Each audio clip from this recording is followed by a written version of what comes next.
할렐루야. 오늘 요한복음 11장 1절에서 5절까지 말씀을 함께 봤습니다. 오늘 말씀의 제목을 이렇게 정했습니다. 하나님의 영광을 위하여라고 정했습니다. 우리가 삶을 살아가면서 하나님 앞에 수없이 기도를 한 것 같습니다. 이렇게 하려 보면 기도했다고 해서 하나님이 응답해 주신 것, 응답이 아니라 기도한 것에 대해서 그대로 이루어 주신 것을 살펴보면 별로 없습니다. 저는 그렇습니다. 제가 가고 싶었던 대학은 다른 대학이었습니다. 성적도 괜찮게 나왔습니다.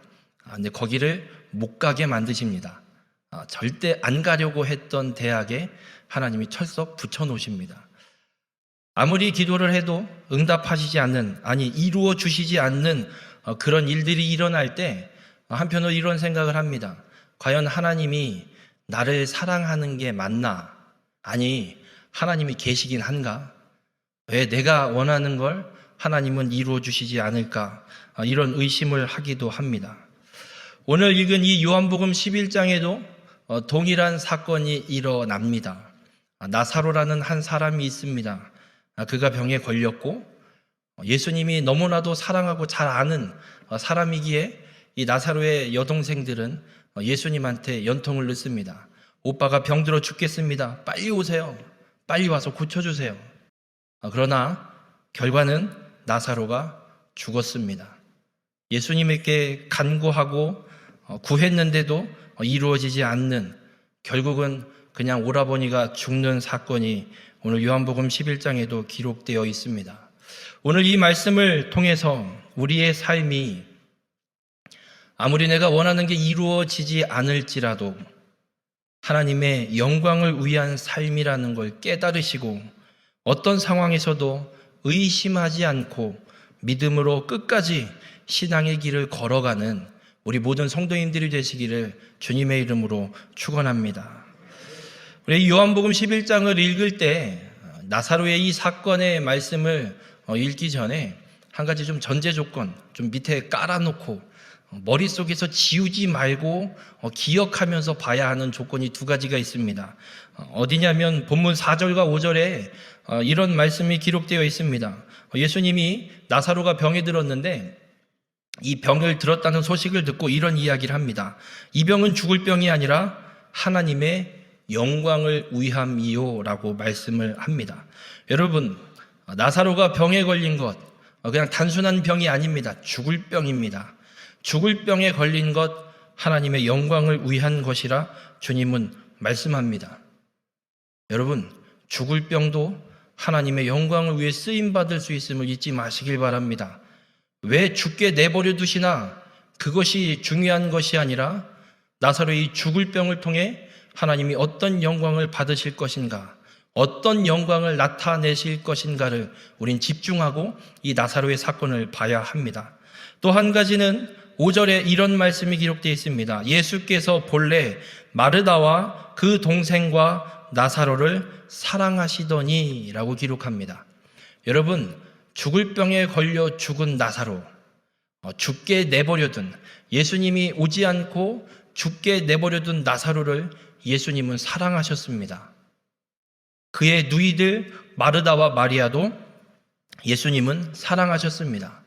얼마나 가까운 관계였냐면 예수님이 오며 가며 이 베다니에 들리면 아마도 나사로의 집에 가서 마르다가 챙겨주는 식사도 하시고 이야기도 하시고 쉬다 가시기도 할 정도로 아마 예수님께서 나사로와 그의 형제들을, 그의 누이들을 그렇게 사랑하셨습니다. 여러분이 요한복음 11장에 나사로가 죽고 다시 살아나는 이 사건, 그냥 우연히 일어나는 사건이 아니라 하나님의 영광을 위해 하나님께서 계획하신 일이고, 나사로가 죽었다고 해서 하나님이 나사로와 마르다와 마리아를 사랑하지 않는 것이 아니라는 겁니다. 나사로가 죽었을지언정 하나님께서 이들을 향한 사랑은 변함없이 계속해서 이어지고 있는 겁니다. 그래서 이 요한복음 이 나사로의 사건을 읽을 때 여러분, 우리가 기억할 것, 어떤 상황이 펼쳐지더라도 하나님의 영광을 위해 일어나는 일이고, 그런 어려운 비극적인 일이 일어나도 하나님께서 이들을 사랑하는 사랑은 변치 않는다는 걸 여러분 머릿속에 기억하시고 오늘 이 말씀을 읽어 나가시길 주님의 이름으로 축원합니다. 그 말씀을 기억할 때 나사로를 살리시는 이 주님의 역사를 통해 우리는 하나님께서도 나에게도 동일하게 나의 삶을 하나님의 영광을 위한 삶으로 이끌어 가시고, 내 삶에 어떠한 비극적인 일이 일어나도 나를 향한 하나님의 사랑이 변치 않는 것임을 믿으시는 우리 모든 성도님들이 되시길 주님의 이름으로 축원합니다. 예수님께서 그렇게 사랑하시는 나사로, 죽을 병에 걸려서 그의 누이들이 예수님께 연락을 드렸습니다. 예수님이 연락을 받았습니다. 여쭤보겠습니다. 여러분이 그렇게 가까이 지내는 사람, 그 사람이 병에 걸렸다, 병원에 입원해서 치료를 받고 있다. 물론 코로나 때문에 요즘은 병문안이 힘들지만 그런 제약이 없다 그러면 어떻게 하시겠습니까? 한 달 뒤에 찾아가시겠습니까? 소식을 들은 즉시 쫓아가시겠습니까? 퇴원하기 전에는 가서 찾아가 봐야겠지요. 예수님이 사랑하는 나사로가 병들었습니다. 그 소식을 예수님이 들었습니다. 근데 예수님은 가지 않습니다. 너무하십니다. 사랑하신다며 죽을 병에 걸렸다고 빨리 와서 좀 고쳐달라고 이야기하는데 예수님은 가시지 않고, 오늘 본문에 기록하기를 6절에 보면 이틀을 더 유하시고, 쉽게 얘기하면 이틀을 더 놀다가 가셨습니다. 과연 예수님이 나사로를 사랑하시는 것이 맞을까라는 의심이 들기도 합니다. 어쨌든 이틀을 잘 노시고 제자들에게 이야기합니다. 야, 유대로 다시 가자. 나사로가 사는 동네가 유대에 있는 유대 예루살렘 옆에 베단이라는 동네입니다. 그래서 예수님이 제자들에게 야, 이제 유대로 나사로에게 가자라고 이야기를 합니다. 그때 제자들은 깜짝 놀랐습니다. 왜냐하면 예루살렘에는 지금 예수님을 잡으려고 혈안되어 있는 상황입니다. 예수님이 예루살렘에 들어가면 돌에 맞아 죽을지도 모릅니다. 그래서 제자들이 이야기합니다. 예수님, 갔다가 돌 맞아 죽어요. 가긴 어딜 가요? 거기를 왜 가요? 아니, 엊그저께 와서 얘기할 때는 안 가시고 왜 인제 와서 맞아 죽으시려고 거기를 갑니까? 가지 마시죠. 꼭 가셔야겠습니까? 그때 예수님이 이렇게 말씀합니다. 본문 요한복음 11장 14절에 이에 예수께서 밝히 이르시되 나사로가 죽었느니라 말씀합니다. 여러분, 예수님에게 온 연락은 나사로가 죽을 병에 걸렸습니다. 거기까지만입니다. 그 뒤에 나사로가 죽었는지 살았는지, 고침을 받았는지 안 고쳐졌는지 어떻게 됐는지 아무런 연락은 오지 않았습니다. 근데 예수님이 이야기합니다. 나사로가 죽었으니 가자. 잠들어 있는 나사로를 깨우러 나사로에게 가자. 예수님이 이야기하고 계신 겁니다.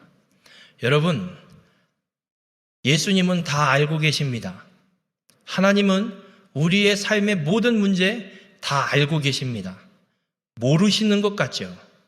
아니, 기도했는데 아무런 변화도 안 일어나지요. 과연 하나님이 내 문제를 알고나 계실까? 기억하십시오. 주님은 우리의 모든 상황을 다 아십니다. 우리의 머리털까지 세신 바 된 분이십니다. 우리의 머리털을 이 세상에서 셀 수 있는 사람, 이 세상에 단 한 명도 없습니다. 그러나 하나님은 아십니다. 그만큼 우리의 삶의 모든 문제들을 주님은 다 아십니다. 그 나사로가 죽은 걸 알고 예수님께서 나사로를 찾아오십니다. 예수님이 베다니 나사로의 집에, 마르다와 마리아가 있는 그 집에 도착할 때가 언제냐? 나사로가 죽은 지 4일이 지났습니다. 예수님이 도착했다는 소식을 듣고 마르다가 열심히 뛰어가서 예수님을 만납니다. 그리고 예수님한테 이런 한풀이를 합니다. 요한복음 11장 21절에 주께서 여기 계셨더라면 내 오라버니가 죽지 아니하였겠나이다 라고 이야기를 합니다. 여러분, 마르다는 지금 이야기하는 겁니다. 예수님이 그때 내가 연락했을 때 그때만 왔어도, 예수님이 우리 오빠 죽기 전에만 왔어도 우리 오빠 안 죽었어요. 왜 이제 오셨어요? 늦게 오신 예수님 때문에 우리 오빠 죽었다고 탓하고 원망하고 있습니다. 여러분, 그런데 우리가 잊지 말아야 될 게 있습니다. 나사로 죽은 게 문제입니까? 예수님은 나사로가 병이 들었다는 소식을 들었을 때 가장 먼저 하신 것, 이 병은 죽을 병이 아니라 하나님의 영광을 위함이라. 이미 예수님은 선언하셨습니다. 죽을 병이 아닙니다. 그래서 나사로를 향해 예수님은 죽었다 이야기하지 않으시고 잠들었다 이야기하십니다. 그래서 가서 깨우러 가자 이야기하십니다. 여러분, 나사로와 그의 누이들, 예수님은 분명히 사랑하십니다. 나사로가 죽었다고 해서 예수님이 그들을 사랑하지 않는 게 아닙니다. 그런데 마르다의 입장에서 생각해 보면, 내가 기도할 때, 내가 예수님께 소식을 보냈을 때, 그때 대답하시고 와서 고쳐주셨으면 우리 오빠 안 죽었는데, 주님이 응답해 주지 않은 겁니다. 마르다의 입장에서는 지금 예수님이 오신 게 원통합니다. 일찍쯤 오시지. 기도할 때는 응답 안 하시고 이제 와서 다 끝났는데 더 이상 어떻게 할 수 없는 상황인데 왜 오셨어? 우리의 삶에도 동일한 일이 일어납니다. 문제가 있습니다. 그 문제를 주님이 좀 해결해 주셨으면 좋겠습니다. 하나님, 내가 당면한 문제, 자녀의 문제가 됐든 경제적인 문제가 됐든 건강의 문제가 됐든, 하나님, 나의 이 문제를 해결해 주세요. 지금 힘듭니다. 이 문제 지금 해결해 주시지 않으면 도저히 어떻게 헤쳐나갈 수가 없습니다. 지금 요때 이렇게 해 주셔야 됩니다, 주님. 백날 기도하는데도 응답되지 않습니다. 제가 중학교 3학년 때부터 10년 넘게 기도한 게 있습니다. 우리 할머니 고쳐주세요. 안 고쳐주셨습니다. 16년을 그냥 왼쪽 팔다리가 마비된 상태로 사시다가 돌아가셨습니다. 안 이루어 주시더라고요. 끝까지 안 이루어 주십니다. 주님이 우리의 문제를 그렇게 기도할 때 이루어 주지 않으실 때, 삶의 어떤 그 문제들, 환경들이 아무것도 변화되지 않고 그냥 그 문제를 안고 살아갈 수밖에 없을 때, 그럴 때 여러분들의 반응은 어떻습니까? 원망이 먼저 터져 나옵니다. 불평이 먼저 터져 나옵니다. 아니, 하나님이 계시긴 한 건가?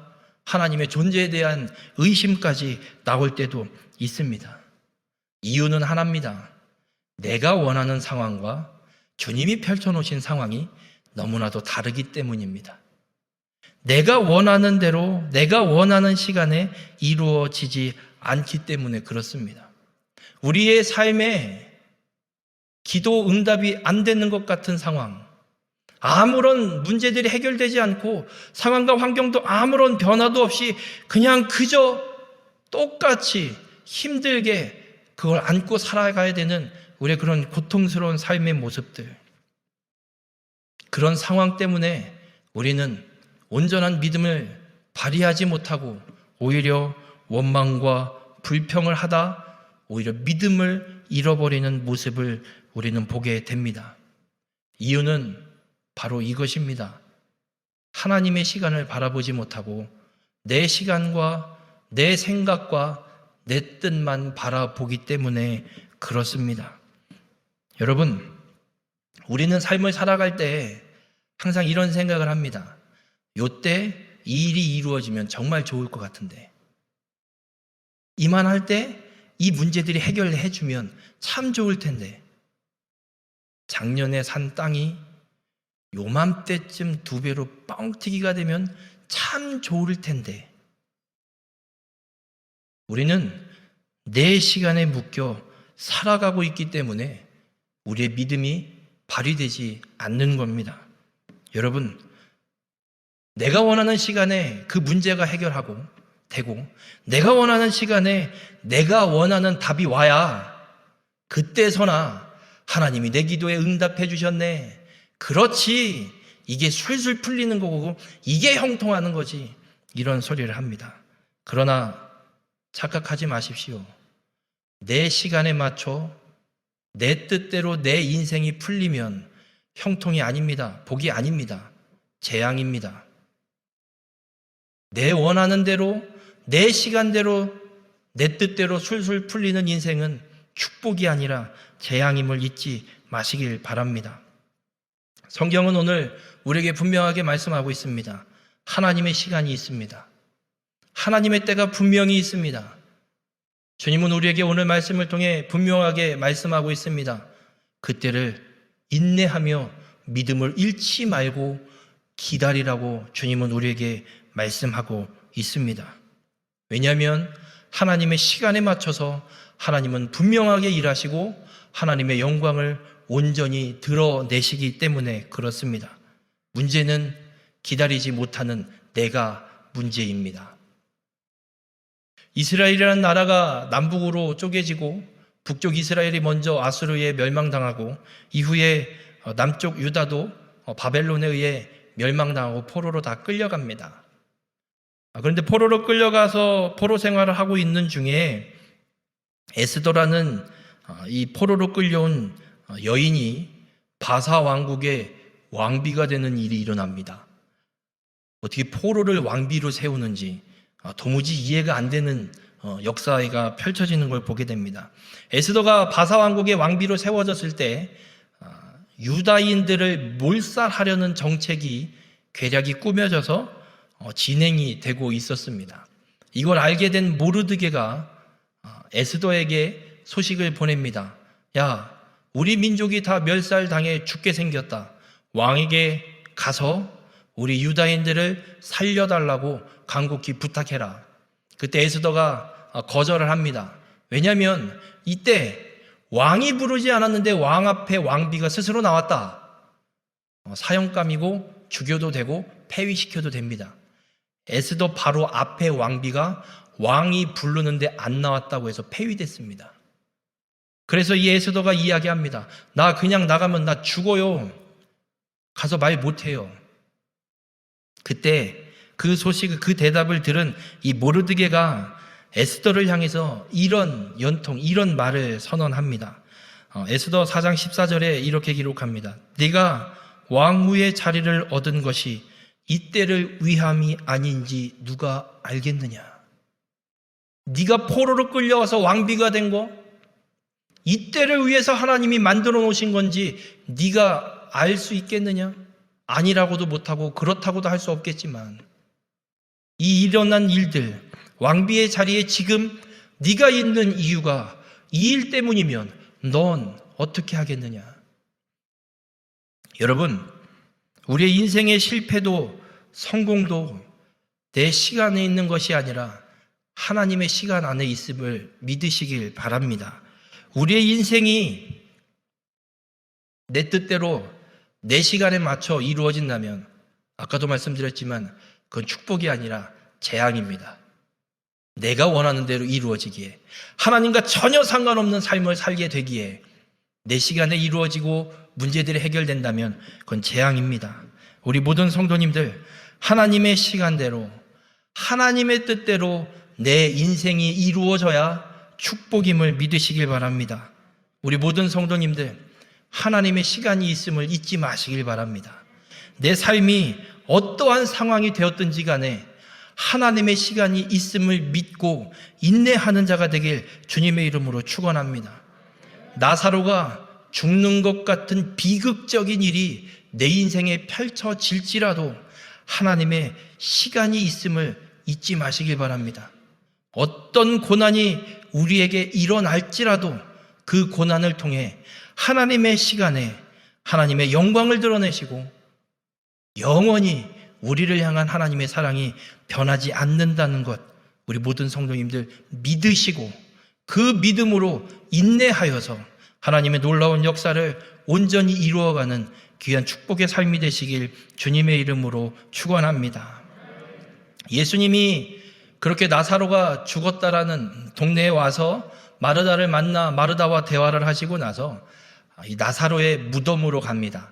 무덤을 갔더니 무덤을 막아놓은 큰 돌이 있습니다. 그래서 예수님이 말씀합니다. 야, 돌 치워라. 여쭤보겠습니다. 그냥 가정이에요. 그렇다면 예수님이 지금 이곳에 우리의 눈에 보이게 오셔서 여러분에게 이렇게 하라, 저렇게 하라 말씀하시면 어떻게 하시겠습니까? 따라야죠.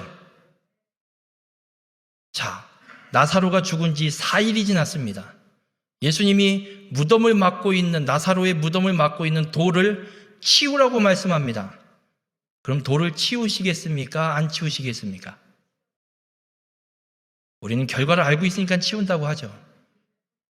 마르다 입장을 한번 생각해 보십시오. 여러분이 마르다라면 치우시겠습니까? 오늘 마르다는 이렇게 대답합니다. 예수님, 냄새나요. 죽은 지 나흘이나 지났는데 무슨 돌을 치우라고. 다 끝났어요. 그냥 내버려 두세요. 마르다가 이야기합니다. 이때 예수님이 이런 말씀을 합니다. 요한복음 11장 40절에 내 말이 내가 믿으면 하나님의 영광을 보리라 하지 아니하였느냐. 예수님이 분명하게 말씀하셨습니다. 앞절에 25절과 26절에 보면 마르다와 대화를 하시면서 예수님이 이런 말씀을 합니다. 유명한 말씀입니다. 나는 부활이요 생명이니 나를 믿는 자는 죽어도 살겠고 무릇 살아서 나를 믿는 자는 영원히 죽지 아니하리니 이것을 내가 믿느냐. 예수님이 분명하게 선언하셨습니다. 믿으면 영원히 살고 살아서 믿는 자 죽지 않는다. 분명하게 말씀하셨고 마르다도 대답했습니다. 그 예수님이 나사로가 죽은 이 돌, 이 무덤의 돌, 야 치워. 근데 마르다는 안 치웁니다. 왜 그럴까요? 마르다는 이제 예수님이 눈에 안 들어옵니다.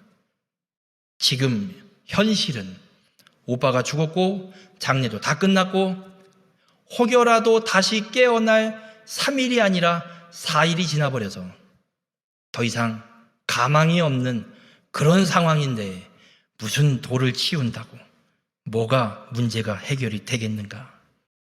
여러분, 마르다는 오빠가 죽은 현실에 완전히 매여 있습니다. 예수님이 눈앞에 서 있는데도 예수님이 보이지 않고 내가 처해 있는 오빠가 죽었다라는 그 현실에만 매여 있습니다.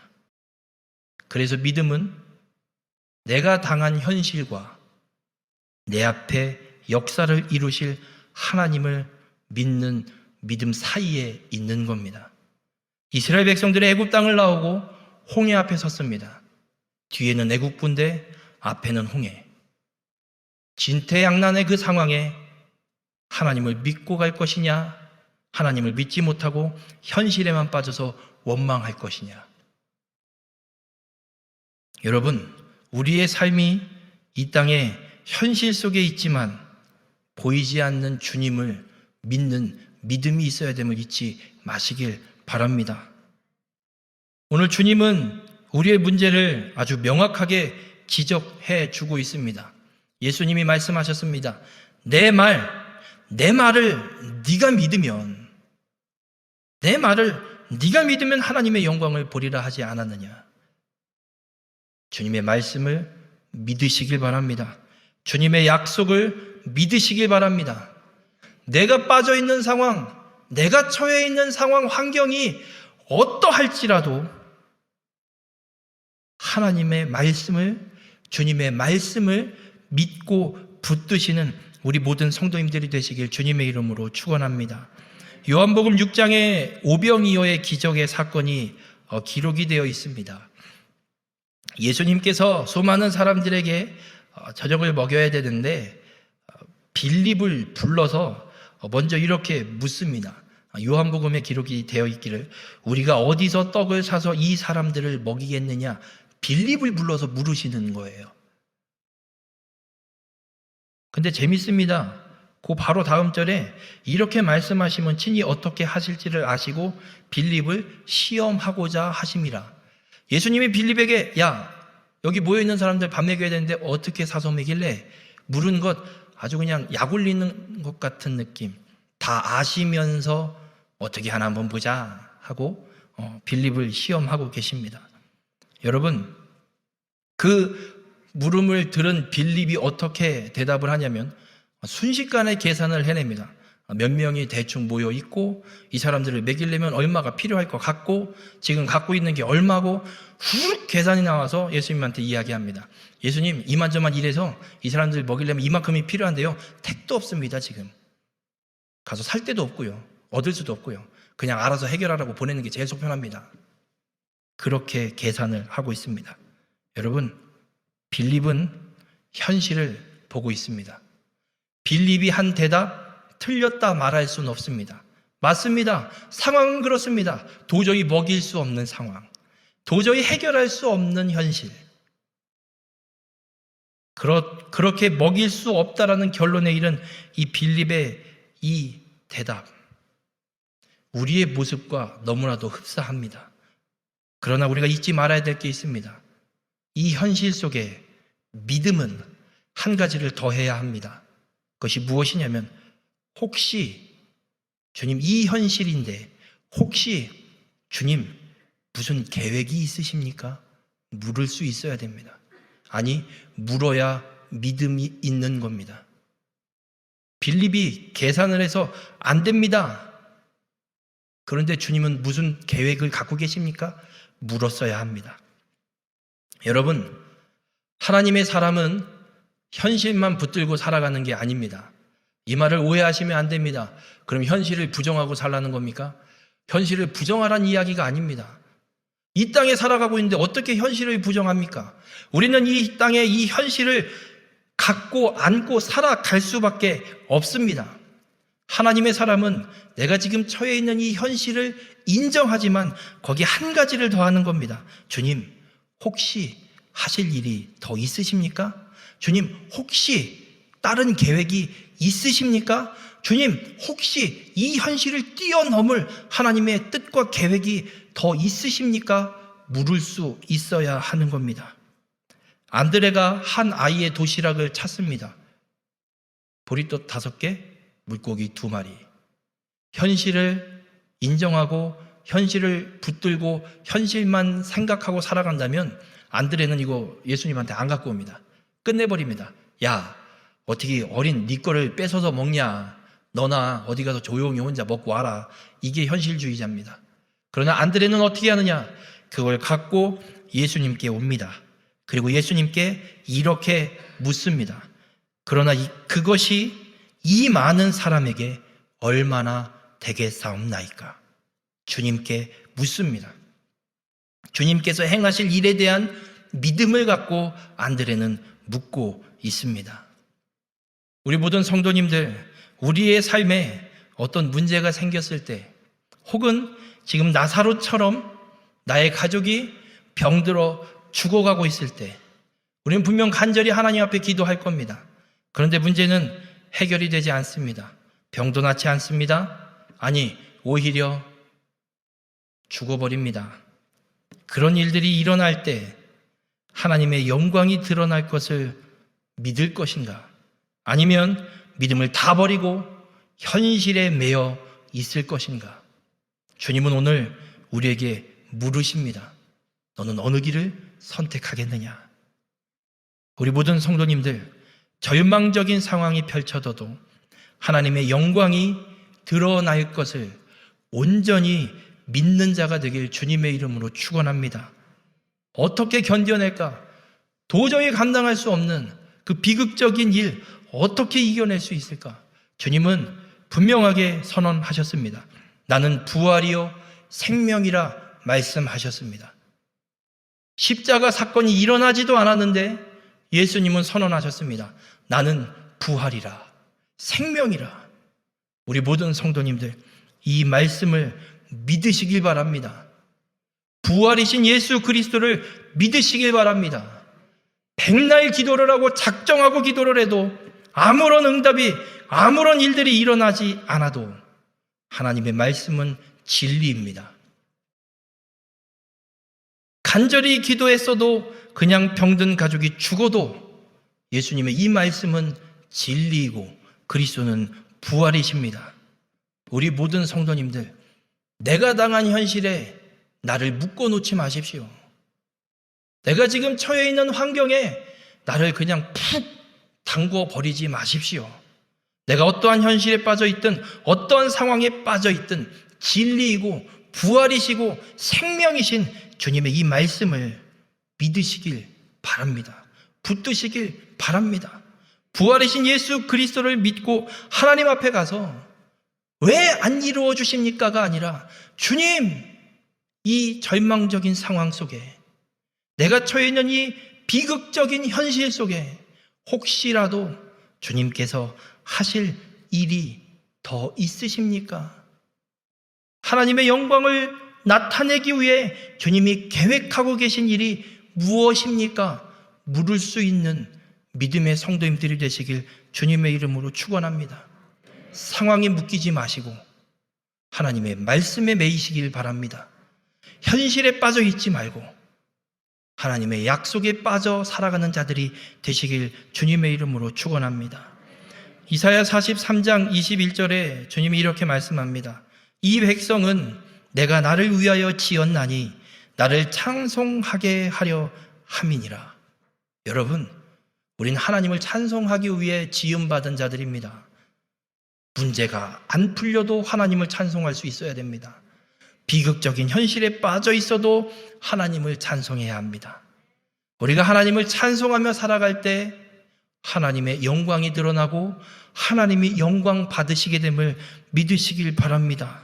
우리 모든 성도님들, 이 믿음을 갖고 내가 어떠한 현실 속에 빠져 있을지라도 하나님의 말씀을 붙들고 주님 인도하시는 그 길을 끝까지 따라가는 믿음의 성도님들이 되시길 주님의 이름으로 축원합니다.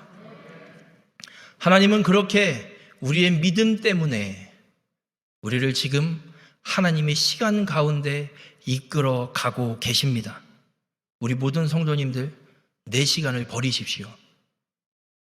하나님의 시간을 따라가시길 바랍니다. 하나님의 시간을 인내하는 자가 되어서 하나님의 약속을 성취하는, 하나님의 영광을 나타내는 일에 쓰임받는 귀한 축복의 삶이 되시길 바랍니다. 하나님은 틀림이 없으신 분입니다. 예수님이 이 땅에 오신 이후 율법의 1.1획도 땅에 떨어지지 않고 그 율법을 완전하게 하기 위해 오셨습니다. 하나님의 시간에 하나님은 약속을 분명히 성취하십니다.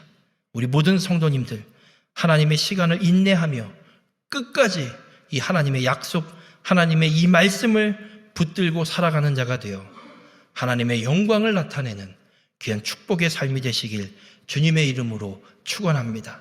기도하시겠습니다. 사랑의 주님, 오늘 말씀을 통해 깨닫습니다. 우리가 처해 있는 현실이 어떤 현실이고 어떤 상황일지라도 우리의 삶, 내가 이 땅에 살아가는 이유, 하나님의 영광을 이루기 위함임을 오늘 말씀을 통해 깨닫습니다. 문제투성이일지라도 나를 향한 하나님의 사랑은 변함없음을 오늘 말씀을 통해 깨닫습니다. 하나님, 내 시간대로 살아가는 자가 아니라 오늘 주님의 말씀처럼 하나님의 시간을 따라가는 삶이 되게 인도하시고 약속을 분명하게 성취하신 그 하나님의 말씀을 따라 그 하나님의 약속을 부여잡고 하나님의 뜻을 온전히 이루어 하나님의 영광을 나타내는 우리 모든 삶이 될 수 있도록 주님 함께하여 주시옵소서. 혹여라도 어려움과 역경과 고난 속에 빠져 있는 성도가 있습니까?